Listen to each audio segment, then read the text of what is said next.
It's rather interesting to recall that to the ancient Māori, the kōtuku was a rare bird. Kōtuku is the Māori name for the white heron. And the Māori had a proverb, still has in many districts a proverb, that the kōtuku was a bird of a single flight, a poetic way of suggesting that it was a bird that you were lucky to see once in a lifetime. To the Māori, the bird personified grace and beauty, rareness and exclusiveness, something exquisite about it. Ōkarito is a coastal settlement on the edge of the Ōkarito Lagoon, 135 kilometres southwest of Hokitika. The name refers to the raupo, or bulrushes, that grow around the lagoon. In Māori, karito means young raupo shoots. Ōkarito grew up as a gold rush town in the 1860s, with a population of over 1,200 in 1866. Covering more than 2,000 hectares of shallow open water and tidal flats, Ōkarito Lagoon is the largest unmodified wetland in New Zealand. It is a birdwatcher's paradise, with over 70 native species having been identified there. Several centuries ago, some kōtuku, or white herons, took advantage of the prevailing westerly winds from Australia and established a breeding colony on the Waitangiroto River, just north of Ōkarito. The colony includes about 120 birds, of which about half are breeders.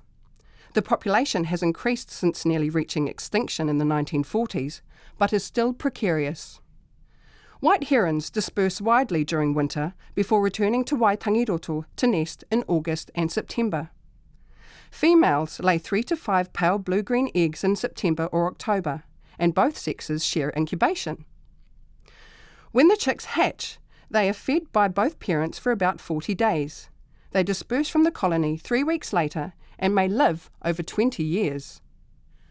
With long, slender necks, yellow bills and thin legs, the birds grow to nearly 100 centimetres in length and almost a kilogram in weight. They are revered by Māori for their beauty, grace and scarcity. The phrase, te kōtuku rerengatahi, meaning the white heron of a single flight, was given to distinguished guests who seldom visited.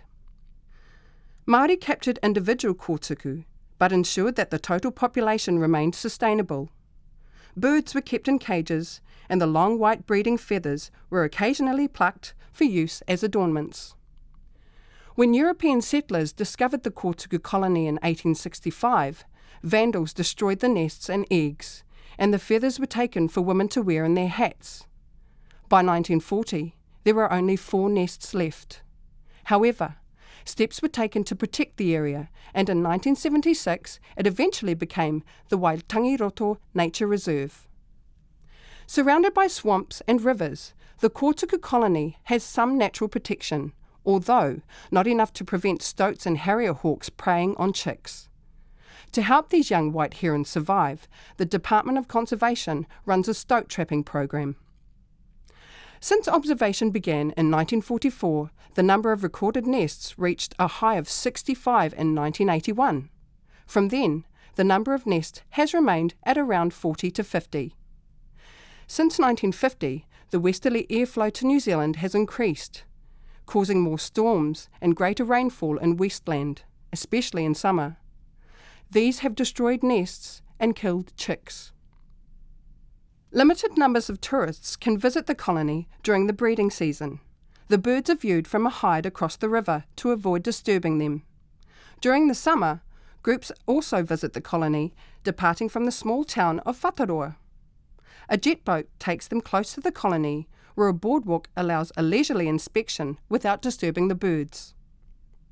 The small community at Ōkarito contains 20 to 30 batches and includes permanent residents as well as holiday homes. Ōkarito's most famous resident is writer Keri Hume. Part of her 1985 Booker Prize-winning novel, The Bone People, is set at Ōkarito.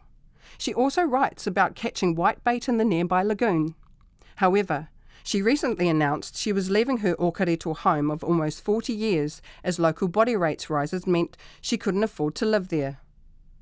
"We have people who fly in planes, helicopters to their very ugly McMansions," she wrote.